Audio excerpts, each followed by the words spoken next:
Mga igsuon mayong adlaw kanatong tanan.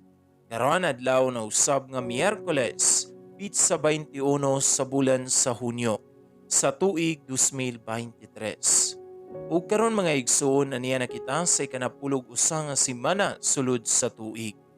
Sa ngalan sa Amahan, sa Anak ug sa Espiritu Santo. Amen. Ang ebanghelyo kinatlo ikan sa basahon sumala ni San Mateo Kapitulo 6, versikulo 1 ngadto sa 6 ug 16 ngadto sa 18. Si Jesus mingon sa iyang mga tinun-an, "Ayaw gayud ninyo buhata ang inyong mga tulumanon sa relihiyon aron lamang makita sa mga tao. Kung ingnon ninyo niini pagbuhat, dili kamo makadawat og ganti gikan sa inyong amahan nga atua sa langit. Busa, kung muhatag kamo sa taong kabus, ayaw kini ipasigarbo ingon sa gibuhat sa mga hambugero, sulod sa mga sinaguga o sa kadalanan. Nagbuhat sila ni ini aron daygon sa mga tao. Apan sultihan ko kamo, nga ang naghimo sa ingon, gigantihan na.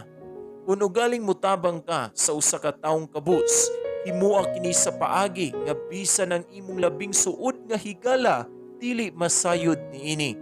Himua kini sa tago ug ang imong amahan nga nagtan-aw sa imong gibuhat sa tago muganti kanimo. Ug kun mag-ampo ka, ayaw panig-ingon sa mga tigpakaron ingnon.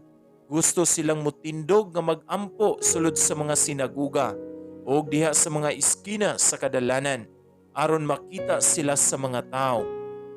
Sultihan ko kamo nga gigantihan na sila. Apan kung mag-ampo ka, sulod ngadto sa imong lawak, unya takpi ang pultahan, o pag-ampo sa imong amahan nga dili makita, o gantihan ka sa imong amahan nga nagtan-aw sa imong gibuhat sa tago. Ug sa inyong pagpuasa, ayaw ipakita nga nagsubo kamo. Sama sa gibuhat sa mga tigpakaron ingnon, nagsuroy-suroy sila nga gutom ug panagway, aron makita gayud nga nagpuasa sila.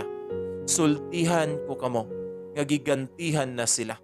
Kung magpuasa ka, panghilamos og panudlay, aron walay mahibalo nga nagpuasa ka, gawas sa imong amahan nga dili makita. O gantihan ka sa imong amahan nga nagtan-aw sa imong gibuhat sa tago. Mga igsuon, ang ebanghelyo sa Ginoo.